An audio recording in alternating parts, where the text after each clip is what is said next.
Good evening, everybody. My name is Dwight and I am an alcoholic.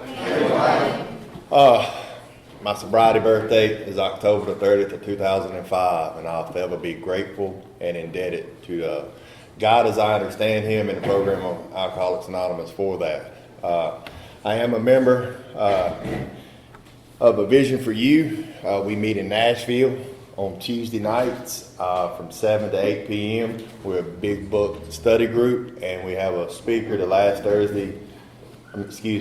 Tuesday of the month. So if you're ever up our way on Tuesdays nights, come check us out. Reason that's a little bit difficult, I just have switched home groups for the first time in 11 years. I was a member of the Primary Purpose Group of Wilson, North Carolina for a very, very long time. And, that decision did not come lightly. And me, my sponsor, and God talked about it for 6 months before I made that move. So I still ain't got the format down. I've only introduced myself twice behind the podium as a member of A Vision for You, but we'd love to see y'all. So come check us out. I do have a sponsor, and I've been fortunate enough to take some guys through the steps of Alcoholics Anonymous. And I think that is all my formalities out of the way. I want to thank Steve for inviting me down here. I think I was actually on the books to come a little earlier, and I think I double booked myself, and I had to tell him, and he rescheduled, and then he hit me up. He's like, "Hey man, can you come next Thursday?" And I was like, "No way." He's like, "Okay, see you in September." And I had it in my calendar, but it had slipped my mind that it was coming up, and he sent me a text Monday or Sunday, whenever it was. And the last couple of weeks have been absolutely chaotic. My life today, it still can get chaotic, but I know how to deal with that stuff today, without taking a drink. And the stuff that's happened in my life in the last 2 weeks would have gave me plenty of reasons to go take a drink. But Steve was asking me when I got here how we fared from the storm. We did great for the hurricane. It was that tornado that got us. And, getting woke up last Monday to my wife yelling at me, it was kind of early for that to be happening anyway. And she was like, get up, it's tornado. And we just got one of those notifications on your phone that you get for one that was 20 miles away a few days before. And she was like, no, it's on the ground. And so she snatched a little boy out of the bed, and we sit in the bathroom as the tornado passed directly by our house. It actually touched down and started on our property. And, looking back at the pictures, it wasn't nothing but an F-0. If it would have been anything other than that, y'all may have had another speaker tonight. God has blessed me, and just getting caught up in life and stuff that Alcoholics Anonymous and God has given me can make me lose focus of what God and Alcoholics Anonymous has given me. And I can get caught up in the world and in the chaos of that and forget why I'm where I'm at, why I have the problems I have today. Like, the problems I have today is, how am I going to get this work done, and how am I going to get this bill paid on time? And those problems used to be, okay, I'm still going to go drink with that money, I don't care. So today it's a whole different scenario. And what I'm supposed to do when I come down to give a talk, I absolutely love speaker meetings of Alcoholics Anonymous. I love them. It's one of the truest forms of Alcoholics Anonymous. The only other truer form, I think, is just one alcoholic speaking to one other alcoholic. My case tonight, y'all just outnumber me a little bit. But my job tonight, I've been to a bunch of speaker meetings. A bunch. I love them. And a lot of times when you sit down and somebody gets behind a podium, they always say, it's an honor and it's a privilege to do anything for Alcoholics Anonymous. That's a true statement. But it's also pretty cool. It is. Because it wasn't that long ago, nobody wanted to hear anything else I had to say. Nothing. They was done. They done wrote me off. man, whatever, and they'd walk away. Now I got people that's asking me, hey, will you come down, man? I think it's somebody in my group that can benefit from your talk. And that's power. And that's powerful. And that's God in my life. That ain't me. The only thing I can do on my resources is answer to a guy that's dressed like that. And we're going to get to that. That's why I haven't said hey yet. Kind of had some flashbacks. But my job tonight, man, is to get up here and tell y'all in a general way what I was like, what happened in my life, and what I'm like today. And somewhere in between that, I'm going to try to tell y'all how I developed a relationship with God that's kept me sober for the last few years. Everybody that has spoke to me has asked me where I'm from.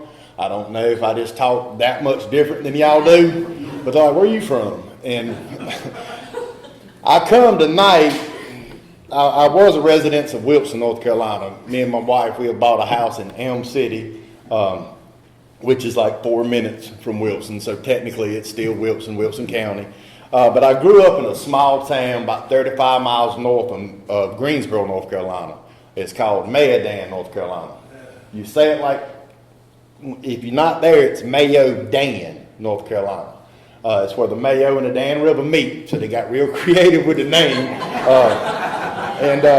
It's as small and it's as country as it sounds. And it's that type of town that everybody knows everybody, and everybody especially knew my dad and my family. And, like I've said, man, I've been to a lot of speaker meetings, and I've heard every background, and I've heard every scenario of an upbringing, of a family life, just mom was a Bible thumper, daddy was a drunk. Mom was a drunk and daddy beat everybody. I mean, you name it, I've heard it up here. That ain't my case. I was blessed to have two loving parents that tried to afford me and my brother every opportunity to be successful at life. Not to be a success in life, to be successful at life. There is a difference. And what that looked like was starting out, all these principles and these morals that I try to live by today, they tried to instill in me in a young age. We started school in a very small private Christian school. I think it was 48 students total. That's from kindergarten through 12th grade. And we went to that private school up until the 3rd grade. And then for whatever reason, tuition or whatever, they pulled us out of that and they put us in public schools. Now, this is, looking back, I can see all this stuff that we talk about, all this stuff that we learn about in Alcoholics Anonymous. This is when I can see it start coming to life for me. When I got took out of that private school and I got through into a public school, I'm used to wearing collared shirts. I'm used to having to have a haircut where the hair can't be over your ears. I ain't got that problem today. God took care of that for me. But, they call it the church boy haircut. No hair hanging over your ears, nice, high and tight. Wearing pants to school, no shorts. And I get through in this public school, and I see guys, little young kids with long hair wearing T-shirts, shorts. Automatically, I don't fit in. It wasn't that I didn't feel like I didn't fit in. I didn't fit in. It was just a whole different scenario. And but I got this, I don't know, man. Back then it was a gift. Now I give, curse, other how you want to look at it. But I had this ability, let's go with that, that I knew exactly how you wanted me to react to a situation. That's some powerful stuff. And I spent the majority of my life reacting the way I thought you wanted me to react, regardless if it was going to end me up in trouble. Starting out in the corner of the classroom, then to the principal's office, and then all that escalated to back seats of police cars, then to prison sentences. But every reaction I did it because I thought that's the way you wanted me to react. And that's crazy. That's that insanity stuff that this illness deals with within me. So speeding this up, my childhood, then I'd have told you it was horrible. I know what it was like to be poor. I remember wearing Kmart, and some of y'all don't remember Kmart. I do. and they used to have these shoes called Pro 900s. You had some, didn't you? That's right. And if you got a bicycle that ain't got brakes and you try to throw your foot back there to stop it, you ain't got no more Pro 900s. It melts them right then because of the plastic bottoms on them. But my wife gives me a hard time now because I like shoes. I can still remember the first day I went and got a pair of name brand shoes. Because that's what I thought deemed me as fitting in, of being a part of. I got to have something to make me more than what I am. And it started out with a pair of Reebok high tops in the 4th grade. What it is now, it's Shocks and Air Maxes and all that stuff. But anyway,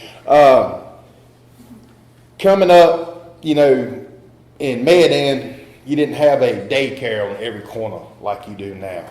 What we had was grannies.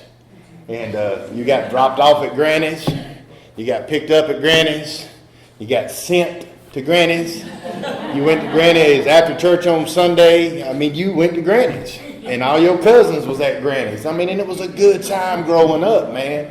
But when you get sick at Granny's, Granny don't run down to CVS and get no children's Tylenol. Granny runs in her bedroom and gets a pint of bourbon. And she'll heat it up with some tea and some sugar and might throw a little bit of lemon in there, and she calls that Granny's tonic. Now, I don't know if Granny's tonic will cure the common cold, but it'll make a 6-year-old boy forget he's got one.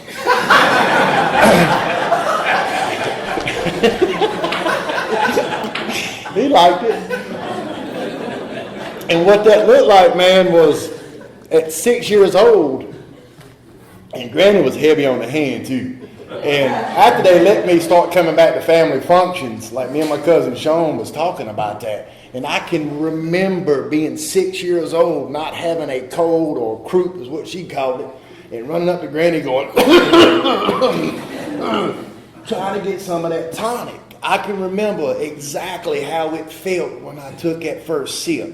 It felt like somebody just wrapped an electric blanket around my insides.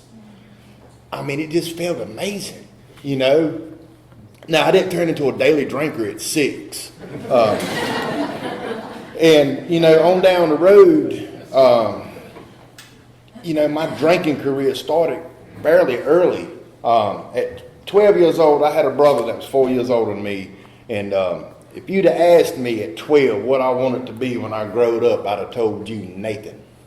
Nathan was my brother's best friend. His daddy was the big wheel at the cotton mill. Nathan had all the name brand clothes. He had the brand new truck. He had the 4-wheelers, the racing go-karts, the prettiest girlfriends. He was the man. And at 12 years old, that's who I wanted to be. That's as far as I could see. So one night the phone rang, and this was long before, it still had the cord that could stretch from here to the coffee pot. And the phone rang, and I picked it up, and he asked for my brother. My brother wasn't there. And he says, well, look, man, he says, what are you doing? Man, I'm 12 years old. It's on a Friday night, man. I ain't got a whole lot going on. And he says, well, look, man, I'm going to this party. Do you want to go? Oh, man, this was great. Absolutely, I want to go. So he comes and gets me, and he gives me his talk on the way over there. And to sum it up, he said there's going to be some drinking, a keg of beer, some liquor, and there's going to be some girls over there. Do not embarrass me for bringing you over here. So what I did is I found the kegs I want to fit in. I had took a sip or two of beer in my day. And they had some styrofoam cups and a keg, and those two do not go together. I don't care how slow you pour it, how much you tilt it, turn it, I don't care what you do, you wind up with a head about that tall on that beer. And I'm going to say I fought through about 5 or 6 of those. I don't know how many it was. But what did happen is I was always insecure. I just wasn't good enough. I just wasn't funny enough. I just wasn't good looking enough. I was too chunky. Then I got too tall and skinny. Just nothing ever was right, man. And after that beer hit me, man, and the magic happened for me, I was cool with being Dwight for the first time. I was telling jokes and people was laughing at me. One girl told me how cute I was, and I turned into Don Juan for the next 15 years. And I didn't get in trouble. I didn't get sick, and I didn't embarrass Nathan. My parents never found out about it. It was absolutely wonderful. It was a spiritual experience because it changed my life. The next morning I woke up and I couldn't wait to go tell all my friends all the fun I had that night. And from that moment on, I associated alcohol and fun as one, and I could not have one without the other. At the age of 15, a friend of mine got his license, and we would ride to high school to pick out whatever victims we could to skip school with us that day. And we'd go pick up another friend that at 22 years old was a self-proclaimed alcoholic. And he was a real alcoholic, which meant he was unemployed. So we'd go pick him up. And at 9 o'clock, when that worker at the ABC store would stick that key in there and open that door, we'd walk in behind him. And we'd start our day off with a fifth of Jose Cuervo. I immediately had consequences from my drinking. Not long after that, we started having to go through counseling at the mental health with my mom and my dad to find out what's wrong with me. And I'm a good alcoholic, man. I don't know how y'all are, but I'm real good. And I like to blame other people for the stuff that I do. And the perfect candidate was my dad. And I just said my dad wasn't there for me. He didn't work. He worked all the time. He didn't spend no time with me. But I got 2 4-wheelers, a 3-wheeler, and a dirt bike. You know, I got all the name brand clothes now, name brand shoes. It's just a scapegoat. And I didn't pay no attention to none of that stuff. And we'd skip school, and my dad's business had got pretty successful then. And he'd leave me money. I just had to leave him a note. Be like, man, we're going to Shoney's before school. Will you leave me $20?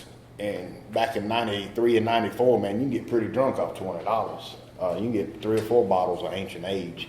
You can get Ancient Age, and I mean, just all kinds of Ancient Ages. And I mean, that's what my life looked like, you know, as a teenager, man. And when people would call me on it, man, I'm just a teenager doing what a teenager does. These are my best years, you know, and that's just what I did. As a direct result of that, by the time I was 17 years old, I was an absolute full-blown alcoholic. I was a daily drinker, never had a tiff with the morning drink, never questioned it. Never knew it was an issue until I come to AA.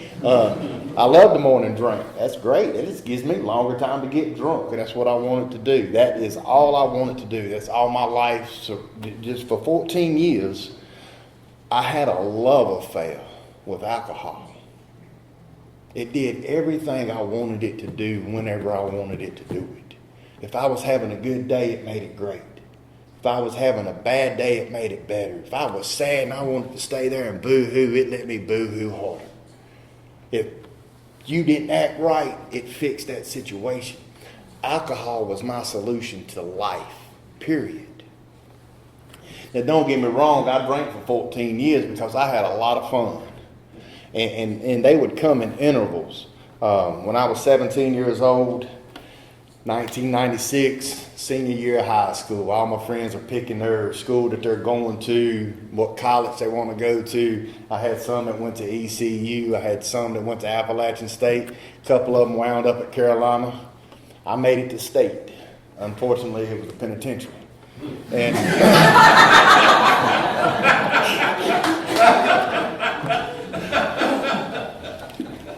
so what that looked like, man, is at 17 years old, I can remember coming around the curve and seeing Morganton High Rise.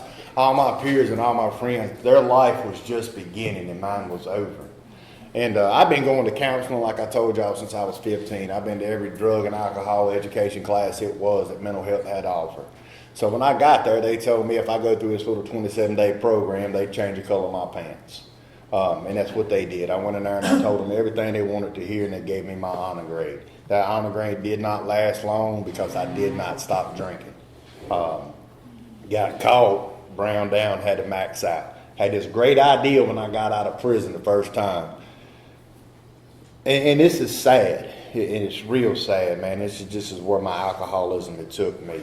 When I got out of prison, I did not think that was a bad thing. I did not have a bad experience the first time I went to prison.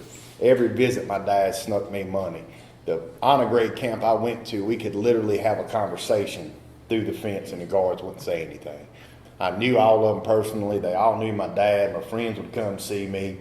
I mean, it was just, I mean, that's just sick, man, is what that is, point blank sick. So when I got out, I believe in the traditions of Alcoholics Anonymous 100%. But for me to get up here and say that drugs is not a part of my story would be an absolute disservice to anybody here. We're going to leave them there. All right. So when I get out, I think I'm going to drink a little bit of this beer. I'm going to smoke a little bit of that green stuff, and I'm going to be good. That lasted about 2 weeks. So I've tried that program. If you're thinking about trying it, it don't work. Me and Jose hooked up again, and it was just a vicious, vicious cycle. And somewhere along that line, my dad would always tell me, you need to find you a good girl and settle down. That's what I need. That's my solution. I'm going to find me a girl and she's going to fix me. It took me a long time to find a good one. But around 21, I found one. And what I do is I wouldn't let you know how much I drank. And I eased it in. And then finally she seen how bad of a drinker I was. And she gave me an ultimatum. She said, you need to quit drinking or you can leave. So I quit drinking. Cold turkey. I don't know how long it was, 3 months, 6 months, 8 months, I don't remember. I do know I was very angry and I was very miserable. And for whatever reason, me and that young lady decided to go our separate ways. And the next morning when I came to, I was in the basement of Guilford County Jail, not knowing how I got there, what I was charged with, or what was going on. Good thing is the cops didn't know why I was there, what I got charged with, or what was going on. They had left me in a drunk tank for about 9 hours. And they didn't care, and they gave me my clothes, and they sent me on my way. But what happened was my drinking picked up just like it did. And as a result of that, I'm from the country, and when you can't get around, I've been charged 7 times with driving under the influence of alcohol. I've been convicted of 6. Well, if you got that, the state of North Carolina won't let you drive a vehicle legally. So if you're from where I'm from, you do the next best thing. You buy you a 4-wheeler. And that's what I did. I strapped the cooler down to the back of it. And it is what it is, man. If you couldn't get there on the 4-wheeler, I didn't need to be there. And you get a lot of funny looks about 12:30 riding through Wendy's drive-thru on 4-wheelers. So, I mean, that was my main means of transportation for about 4 years. Right after I got that 4-wheeler, I went into a blackout, and when I came to, I was in Baptist Hospital in ICU. The movie Mel Gibson, Man Without a Face, it's all messed up. I had 3rd-degree road burn, all this, like I lost my ear, I got some scars here, had brain swelling and all that good stuff. And my cousin showed up on the scene as they covered me up. I was so intoxicated they couldn't even get a pulse on me. And my cousin seen him do that as I was in the ambulance, so he goes and tells my mom and dad that I died in a 4-wheeler wreck. So they ride 45 minutes to the hospital thinking I was dead. See, that's the consequences of alcoholism that a lot of times I wouldn't see. I thought consequences was handcuffs, court dates, fines, got to get a new girlfriend. I thought that was consequences. I didn't see all that heartache and all that pain that I put my family through. My mom and dad called around to the hospitals one time when I was 17, because I don't know about you, I get drunk, I get missing. And I was 17 years old, and a car on Interstate 40 got totaled with 2 17-year-old kids in it. Same year, same color as my car. And they hadn't heard from me in almost 2 weeks. And so it's obvious I wasn't dead. I didn't die in that wreck. And you'd think, and I got a DWI on that thing too. And an abnormal person, a normal person gets 1 DWI. Goes to get the assessment. He don't get no more DWIs, which is not an issue. An abnormal, it'll take 1 or 2. This 4-wheeler incident was number 5. You can be just as crazy as anybody's ever been and look and say, hey, I might have a drinking problem. Not me. I just overdid it yesterday. That's that obsession of this illness that drove me nuts, man. Because I'd get a little glimmer of hope of how much fun I had the other day or the other weekend. Man, I got to hit that mark again. I got to hit and I'd always just overshoot it. And I'd end up in hospitals and I'd end up in jails. And around 2003, I'm getting charges. My dad is paying out the yin yang to keep me out of prison, and I'm doing everything I can do to break in prison.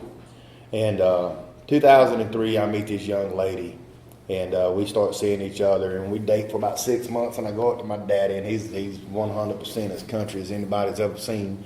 And I said, Daddy, me and Melanie, we're gonna get married in June. And he looked at me and he said, in June? He said, what you gonna wait till June for? If you gonna marry, boy, we're gonna marry her. So I got married that Saturday. And Daddy set me up, man, and I knew he would, and that's what he did. And he put us a place behind on the backside of our land. And,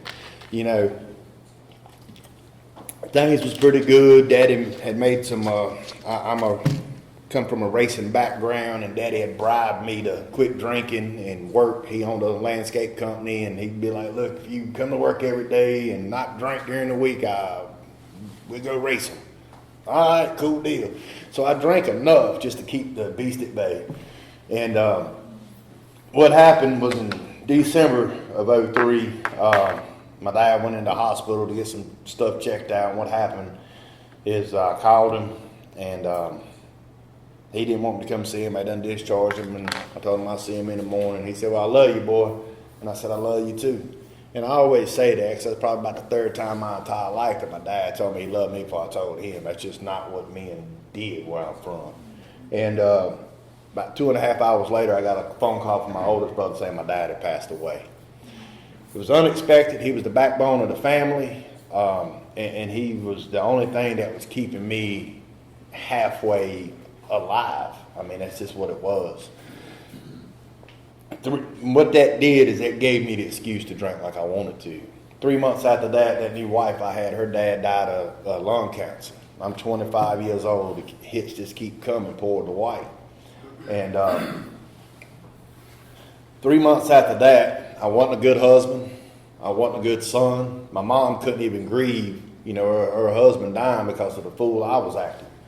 I wasn't a good brother, and I wasn't a good employee of my brother. And as a result of that, me and that young lady got into a fight one night. She slept in one room, I slept in another. And we had a fight, and the next morning, I was still drunk, hungover. Mom come, and she said, baby, you need to come in the living room. I walked up, got in there, and I seen 2 men in uniform, and that wasn't nothing new. I figured she took papers out on me, and then I looked again, and they were state troopers. And they asked me who I was, and I told them. They asked me who I was married to, and I told them. And they said, she's been in an accident. I said, well, how bad is she hurt? They said, she didn't make it. So that childhood belief of God, and I say belief of God that I had, went out the door for a while right then. I weighed 231 pounds when I buried my first wife. And that was June of 2004. November the 1st, they processed me in the county.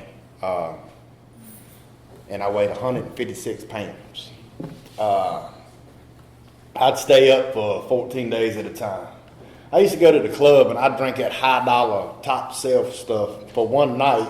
Sometime you're going to see me, but I'm going to make you think I'm Mr. Big. Trying to impress people I didn't know. At the end of my drinking, my beer choice was Old Milwaukee's Beast Ice. See, a lot of y'all's beer choice too. Love it.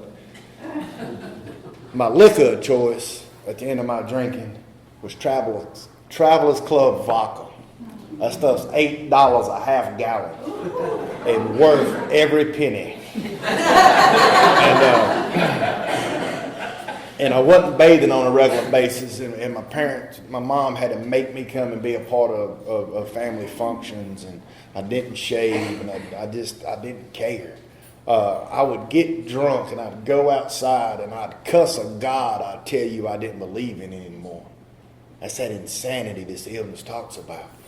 So the best thing I could come up with is I got to that jumping off place that Bill talks about. And Steve Mitchell, I heard him speak Tuesday night at the home group, and he says this right here. He said, the best way to describe an alcoholic is you don't want to drink and you can't not drink. And that's where I was. I did not want to drink. Did not. I would wake up and I'm not drinking today and I'd be drunk by 1 o'clock. I done messed up now. Might as well go on and do what I'm going to do. And then I get up again. I'm not doing it, man. I got to get this done. So I called my lawyer and I said, look, man, y'all just consolidate that DWI on my probation violation and send me to prison. That's the best idea I could come up with in active alcoholism. Send me to prison. Y'all know how retarded that sounds saying? And that's the best idea I could come up with because I didn't know no other way out. I wanted to kill myself and I was too scared to do it. I had 2 box cutters and I was going to do that. And my little nephew was 13 years old and he jumped in and he wouldn't let me do it. And I wound up cutting his hand. So I called 911 that night and the sheriffs come down and they come. And he asked me, he said, and he called me by my middle name. He said, Eugene, you going to give us any trouble tonight? I said, not tonight. He looked at me and he says, man, what are you doing? And this is the first time I've been honest with anybody in 14 years. And I said, I have no idea. So they took me in. That ain't when I got sober. I got bonded out. And I got my last drunk was October the 29th at a Halloween party. And I blowed it out. It was terrible and I never want to forget it. I never want to forget that night. And I went to prison and because they will send you if you ask to go. And I went to prison, man, and I got there and they give you a little card, identification card, and if you still got somebody halfway in your life, they put some money on your books, and mama finally put some on there. So I go to the canteen, still don't understand this. He'll tell you when he does a locker search, man. I went and I bought more hygiene stuff than I've used in the last 5 years combined. I got Irish Spring, Dove, I got shampoo, I still had hair then. I mean, I got all this hygiene stuff, lotion. I ain't put on lotion ever when I lived on the street.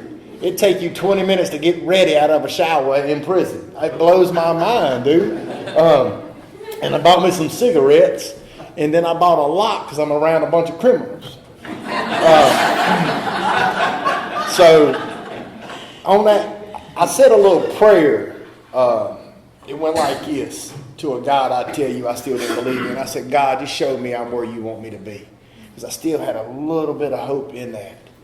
And I got the key to that lock, man. And that key on the back of it had 4 numbers. It said 3636. Means nothing to no one in here. Saved my life. That was the last 4 digits of my phone number my entire life. I says, all right, cool deal. What that did is it gave me enough willingness. So when people started reading this right here to me, my mind opened up a little bit. Ain't nothing I hadn't already heard. I done heard it all. I done been through mental health for 6 years in a row. I mean, you get as many DWIs as I do, you got to go to mental health. But it started to make sense because I was willing to listen. And I got honest. I had a guy look at me and he said, man, you a loser. I got a big ego. Who you calling a loser? You're in prison, Dwight. You're in Alcoholics Anonymous. We did not get here winning. We didn't. We got here because we lost. And if I'd have had another option, I'd have used it. This was my last option.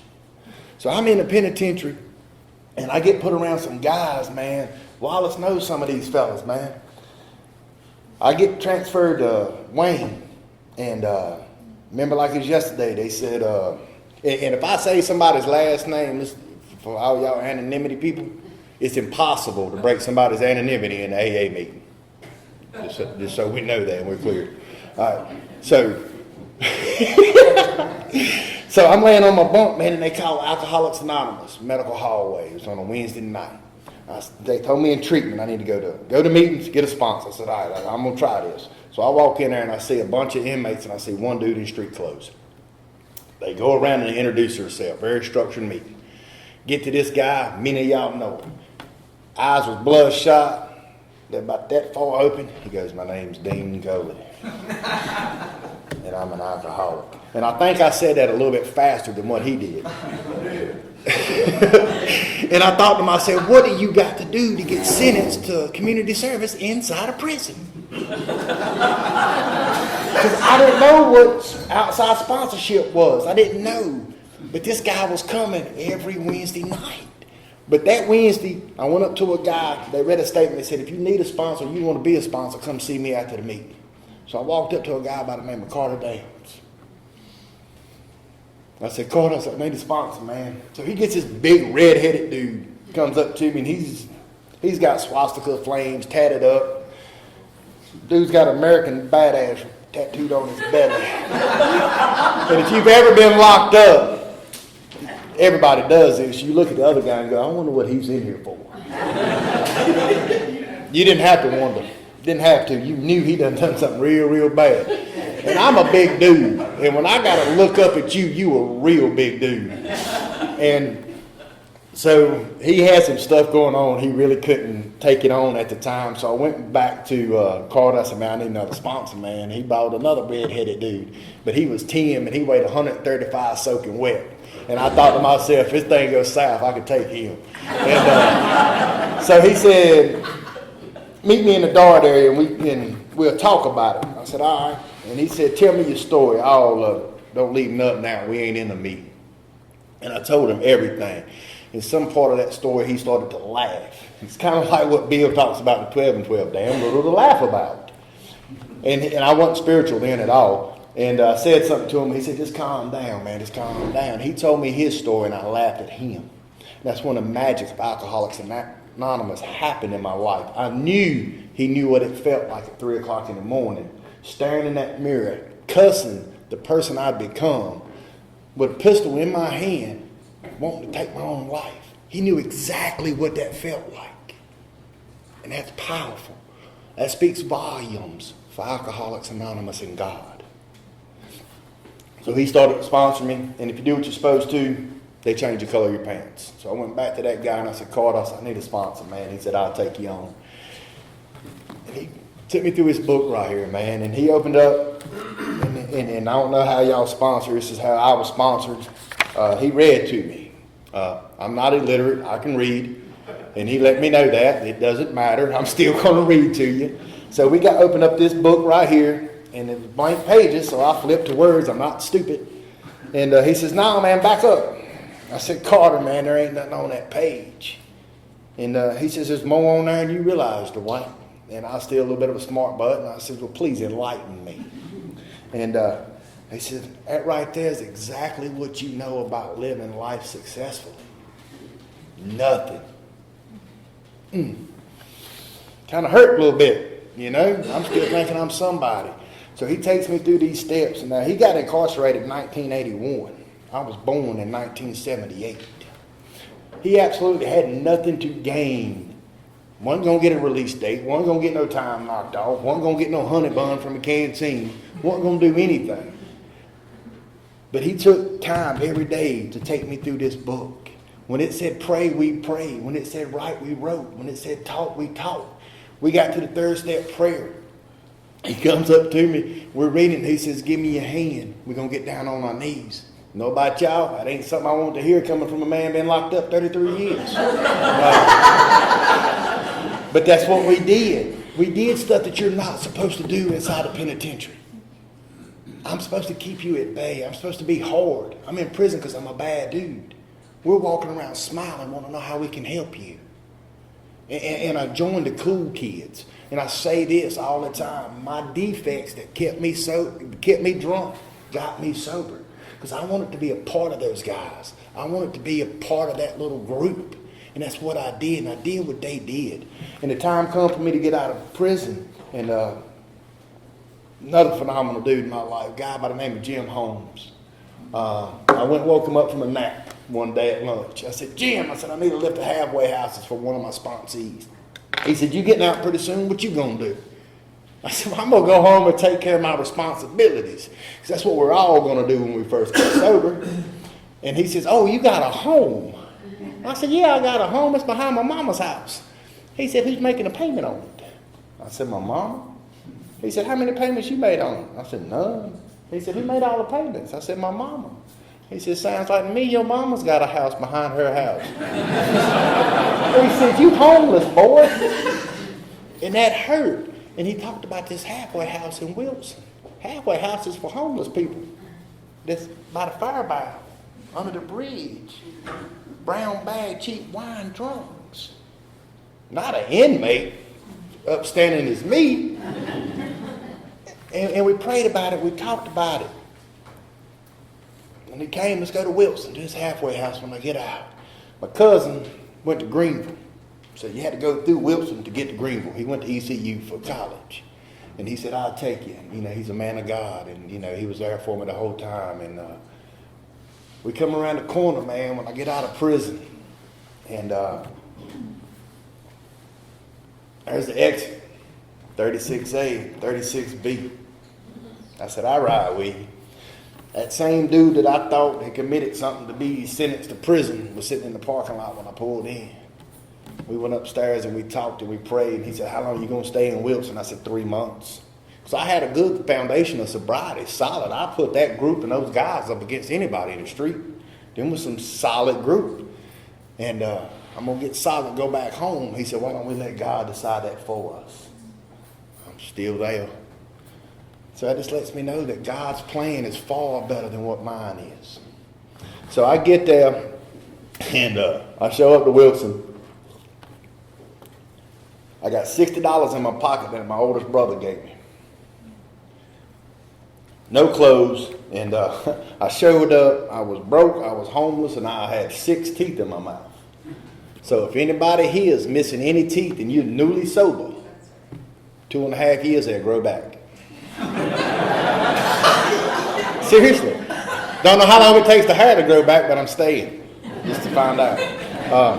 But what that looked like, man, is I had some guys, man, and I hit the floor running, man, and I got involved. I got a home group. Dean started working with me. I started sponsoring guys. I did what Alcoholics Anonymous had taught me to do. And I'm going to speed this up a little bit. And all that, you know, I'm a 4-time convicted felon. I've been caught with a pistol, so I'm labeled as a violent offender. And ain't nobody real eager to hire a 4-time convicted toothless felon. I mean, it's not. So finally, you know, my mom helps me get this little scooter, man. And I get the legal kind. It ain't the 150 that's illegal. It's the 50, little 50cc. And I buy an open face helmet. Because, I mean, it's just crazy. I actually thought of spiritual principles when I bought a helmet for a scooter. I didn't want to buy a closed face to hide. I'm going to buy me an open face. And you'd see me riding around Wilson on that little scooter, 3 teeth blinking. And that was hilarious, man. I can imagine what people would think, like, look at that drunk. You know what I mean? It had to be funny. I remember the first time I went through a license check on it. That was the greatest thing ever. Dude was just like, I was like, oh, man. And if I was drunk, they'd have stopped me, you know. But what happened there is everything started going good. I got a job, and the guy started entrusting me, man. He would leave town. He hadn't known me but about 7-8 months, and he would leave town, and he'd leave me deposit slips, and he'd leave me blank signed checks. I'm going to repeat that. He'd leave me blank signed checks to go pay bills for him. It speaks volumes of Alcoholics Anonymous and God. I am a man, and a man does get lonely. I started praying about that, and I asked God to put a woman in my life, and God did that. Y'all had the privilege. She's a lot better to look at than I am. Y'all probably had to get a stool for her over the podium. But she was great, man. And Tom says this is the correct way to have a relationship. You find somebody you want to date, and you date somebody else to make sure that's who you want to be with. Y'all date, y'all get engaged, y'all get married, y'all move in, have a family. We did all that backwards. And as a result of that, she turned up pregnant. And after we left, from finding out what we was going to have, we was talking about names. And I told y'all about a guy by the name of Carter that didn't have to do what he did to teach me how to live life successful. Now, successful don't mean big house, big cars, big pocketbooks. It means I get up today, and when I go to bed, I didn't have to drink. Everything else is a byproduct. That's what makes me a success today. I have not took a drink so far today. So when we found out we was having a little boy, I got an 8-year-old Carter at the house now. And he knows why he's named Carter. He knows who he's named after, and he knows where he's at. And he knows that if it wasn't for that man, his dad would not be the man he is today. And he keeps asking, when am I going to meet Big Carter, Daddy? When am I going to meet Big Carter? So we're trying to put that into works, man. It's, it's hard to do. So I got a 13-year-old diva at the house now. That when she came into my life was 4. And through Alcoholics Anonymous and a relationship with God, that little girl calls me Daddy. And don't share my last name. That's powerful. When I asked Meredith to marry me, I did it old-fashioned, and I went and talked to her mom and dad, and I sat down, and they gave me the blessing to do it. And I asked her. And then I went to Cecilia, and I asked her too. That's what Alcoholics Anonymous has taught me. I've been through all sorts of ups and downs. I started this talk, man, life happens. Sometimes it's phenomenal. Sometimes it ain't. My mom battled COPD and emphysema for 17 years. And her oxygen mask was stained with nicotine. She was a trooper. I'd talk to my sponsor. I'd be like, man, what's going on? He's like, what are you going to do, man? Let her do what she's going to do. And I'd ask her, Mom, quit smoking. It's done got me now, baby. And I watched my mom dwindle away. It came a time, man, my brother Steve called me. He's like, look, man, we got to make a decision. And my mom's old country girl, too. She said, I don't want to be on no machines. Do not leave me plugged up. This no problem, Mom. It's easy to say that to your mom's plugged up. And that's a hard decision. And through Alcoholics Anonymous, my sponsor and relationship with God, we was able to come together and make that decision. Because I didn't want to be selfish and keep my mom here with no quality of life. That's it. It's all about me. I want my mom. My mom wants to go be with her parents and her husband. I got to see that. And the only thing my mom ever wanted was me and my 2 brothers to get along. So I was holding one hand, Steve was holding the other hand, Tim was rubbing her feet. And my mom and dad was a trip. And they got in the car one day, and they said, we're going to the store. 2 days later, they called us. They was in Ohio. It's a true story, man. And I was telling one of those stories, and just like we just did, man, me and my 2 brothers started laughing as my mom took her last breath. 5 years prior to that, I'd have used that as an excuse to go get drunk. And everybody would have bought into it with who I was hanging out with. That's a gift that God gave me, that I got to be there to comfort my mom when she got to go be with him. That speaks volumes for Alcoholics Anonymous and God. I've been blessed so much. That brother Steve, it was like I got my life together and he threw his away. And alcoholism runs real deep in our family. And he suffered from it. And I did everything I could to try to help him. I tried to talk to him. And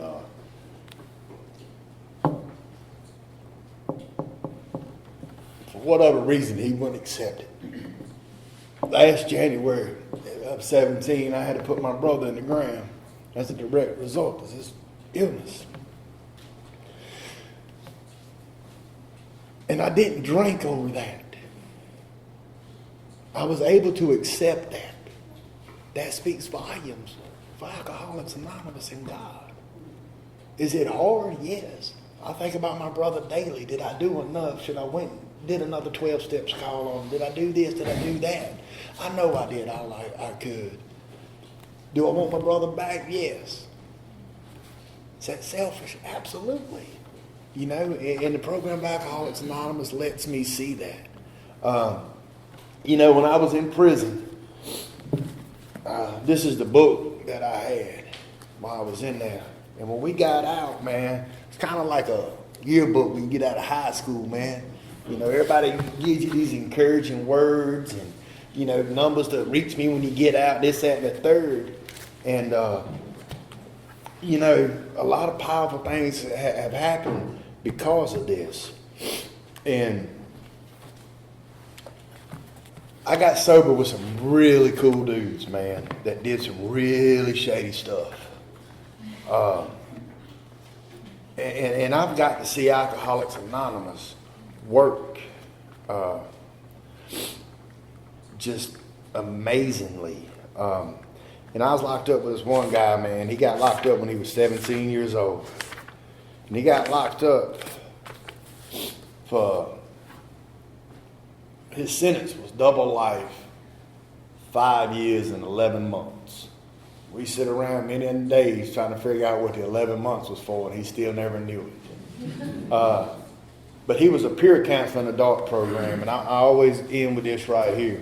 But before I do close out, there's two things I want to mention. As I was sitting in that seat, I started reading this board right here. That's powerful right here. That lets me know that I am absolutely in a 3 legacy group. And if you want to stay sober and you don't know somebody's name that's on here, find out who they are and meet them and hang with them and do what they do, and you're going to stay sober. And get involved. That's cool, man, to go to a detox every night. That is absolutely phenomenal. That just blows my mind. I commend y'all on that. That's a strong home group right there. But Will was and I want to thank y'all for not getting up and down and running around and being an attentive audience. That's always makes it a lot easier to do it when you ain't got a lot of distractions. He was a peer counselor, and he came up with this character. And this character was called Dwight Man.